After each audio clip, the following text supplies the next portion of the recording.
DJM TV.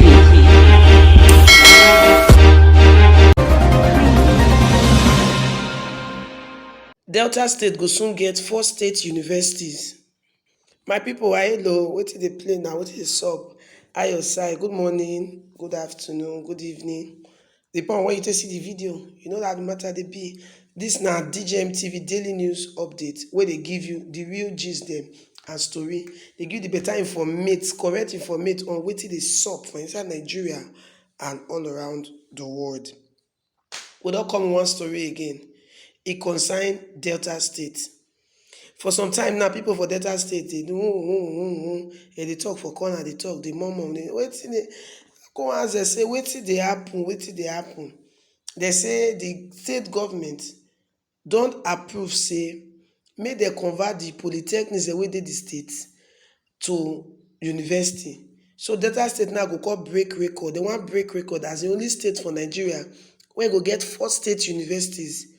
Dem dey complain one. No say dem first get Delta State University Abraka. The same Delta State University get Asaba campus. The same Delta State University get Ole campus. You see am so.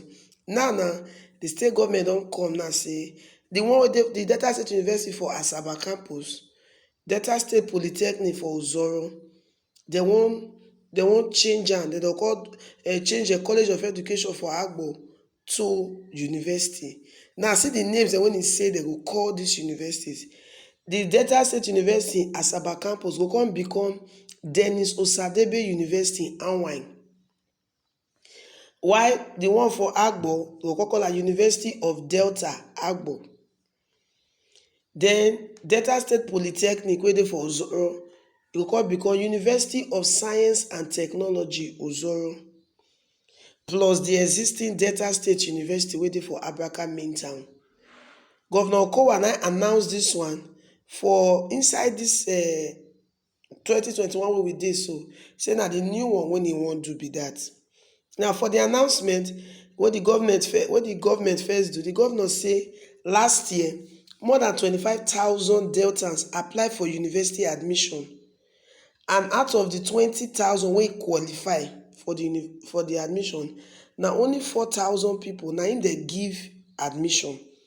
The thing no go down well with time. Come look and say this thing get as e be, make we do something wey go make sure say university education dey within the reach of every Deltan, whether you dey stay Delta State or not. So far you be Delta, university admission go dey within the reach of every Deltan. He say this na why belle dey sweet am when e dey sign into law 3 bills. So na the year now they don sign the law. So those of now dey for Delta State wey dey do, we no go agree. Why they go create 3 more universities as if na university now wan chop. So everywhere wey you go, university. He don already sign into law. He don sign the 3 bills for the establishment of new universities inside Delta State into law. And he talk and say as we dey continue to dey work on expanding the educational sector for our young people dem, he say he hope be say the creation of the new universities go help to consolidate the educational system wey dey for inside the state. Governor Okowa Koto say as he signed the law for the Delta State House of Assembly, they don approve am to establish the 3 new universities for inside Delta State. Now in case you no know where Delta State dey, you no know anything about Delta State, ma tell you small thing about Delta State. Hope you know say na Delta State na Ngozi Okonjo-Iweala for come. Yes. Na that state na the woman for come. Now the slogan for Delta State na the big heart, although they wan change that to the finger of God. You know the matter now. Delta State na oil producing state for inside Niger Delta region. Delta State bin dey together with Edo State. They call am Bendel State. Na im be old Bendel State before between 1978 to 1991 and before that time they call am Midwestern States, which is after Nigeria don become republic for 1963 to 1976. But for 1991, General Ibrahim Babangida military government comot Delta State from Bendel State, come separate am. E come one Edo State, e come one Delta State. You understand? Now the state get im name because of the river Niger wey dey pass through a location. Na im dey call am Delta State. Delta State get 25 local government o. So we know some of them na dey hear of Warri South, Warri North, Ughelli South, Ughelli North, Ukwani, Uwie, Ika, Isoko South, Isoko North, Demeni, Ethiop East, Anyosha South, Anyosha North, Bomadi, Burutu, Oshimili South, Oshimili North, Patani, Saple, Udu, Uwie, Ughelli, all those places there. And the population of Delta State na about 4.2 million people. Delta State get 4 major ethnic group, which is Urhobo, Itsekiri, Ijaw, and Isoko. Recently na because of the way they call classify them together, the Igbos wey dey for inside Delta State, they come together, call themselves Anioma. They come become the 4th major ethnic group for Delta, 5th major ethnic group for Delta State. The current governor of Delta State na Senator Ifeanyi Otto Okowa, and im come from Ika North East local government area of Delta State. Na im be the first person from Anioma side to become governor for Delta State. Na doctor, medical doctor. He read medicine and surgery for University of Ibadan, and he graduate for 1981. Now, this one go tell una say this na why the doctor governor dey passionate about creation of more schools, so that people sef they go dey more educated for the state, you understand?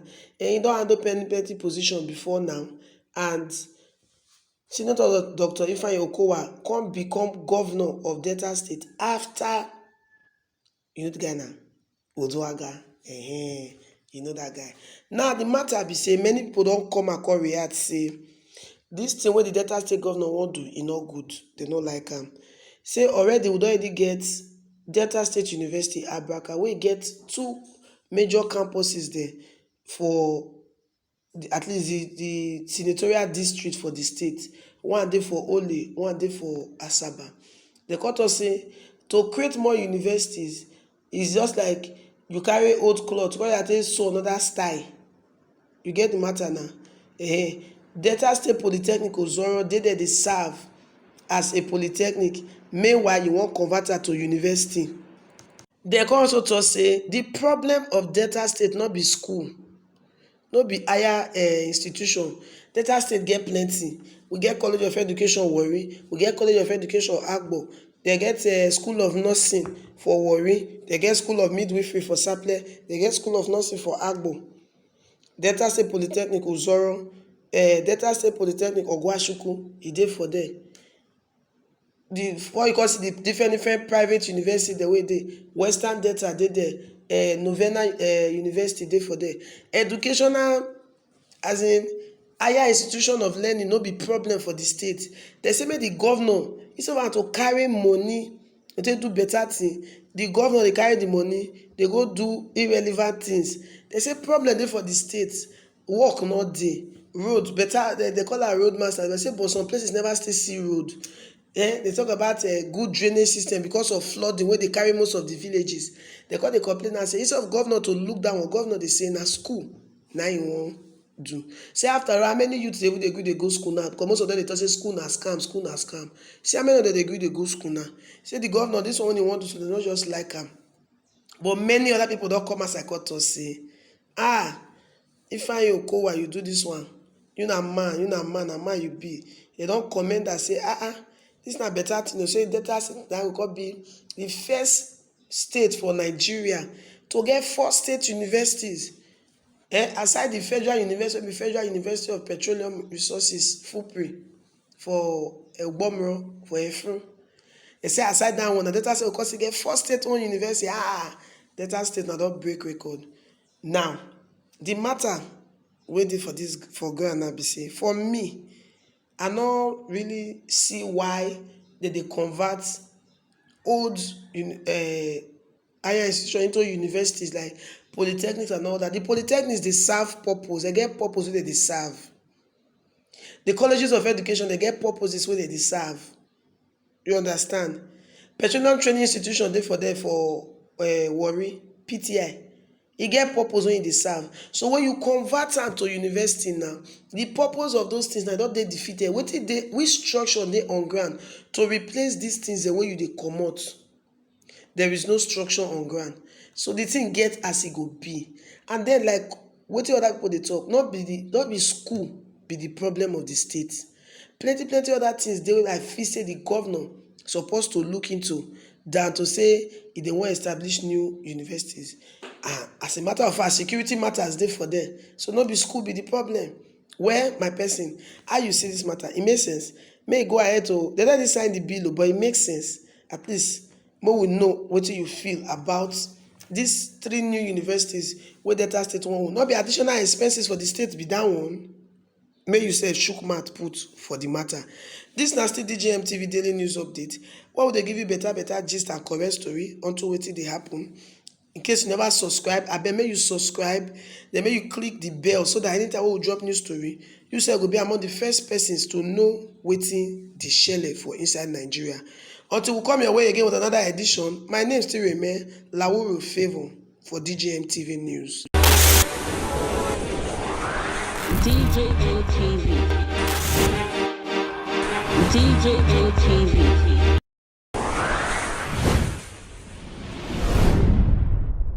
Fulani people don't say no, they don't like it.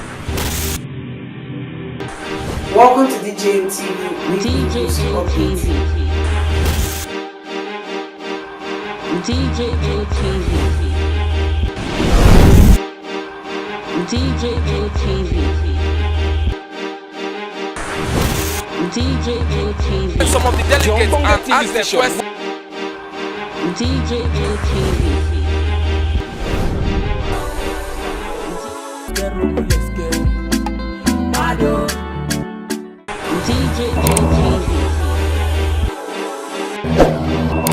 DJM TV. DJM TV.